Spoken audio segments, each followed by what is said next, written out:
MG's video blog at 1070thefan.com. About to make my way over to the Colts complex. Bill Polian is about to speak to the media. The NFL draft coming up. And I tell you what it's like hitting the lottery if you can pick who Bill Polian and the Colts will select for the first selection, 31st overall in the NFL draft. But before we go over there, let's head to the studio and get the thoughts of Eddie White, our afternoon host. 31st pick, Roger Goodell steps to the podium, the Indianapolis Colts take.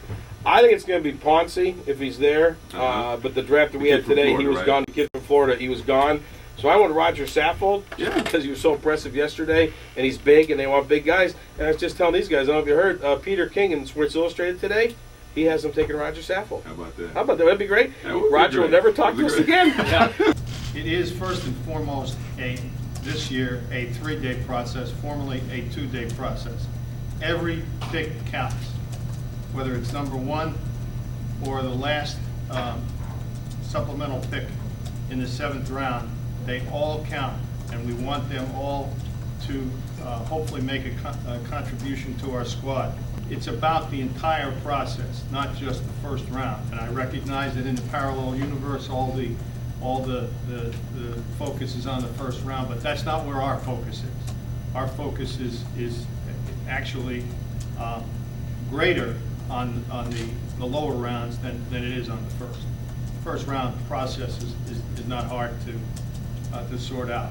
It's the lower rounds that are really important. We're going to take the best football player available to us, regardless of position. Doesn't matter what position he plays. If he's the best football player, we'll take him, because when you reach for need or you reach for the perception of need, I think you make a mistake. So we're looking for the best football player we can find, and if it happens to be at a position where we have other good football players, that's okay too. What you do is rule out certain positions. I mean, unless a great running back fell to you, which could happen, it's probably not an area that we'd look very strongly at. I think we're pretty good at tight end.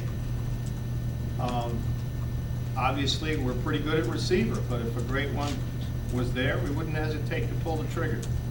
On defense, you like depth at almost every position on defense. We have starters returning at virtually every position on defense, but you can never have enough defensive depth.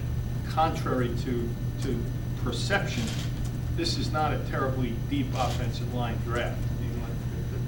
The top guys will go off early, and then it thins out. Is there cheering in the draft room? Never. There's very little conversation, and never any cheering, and every once in a while, some chagrin if a player goes off the board, but we've always said that's the way it is. You're not going to get everyone you like, so be prepared to make another pick, and we hope that we've prepared in advance to make another pick.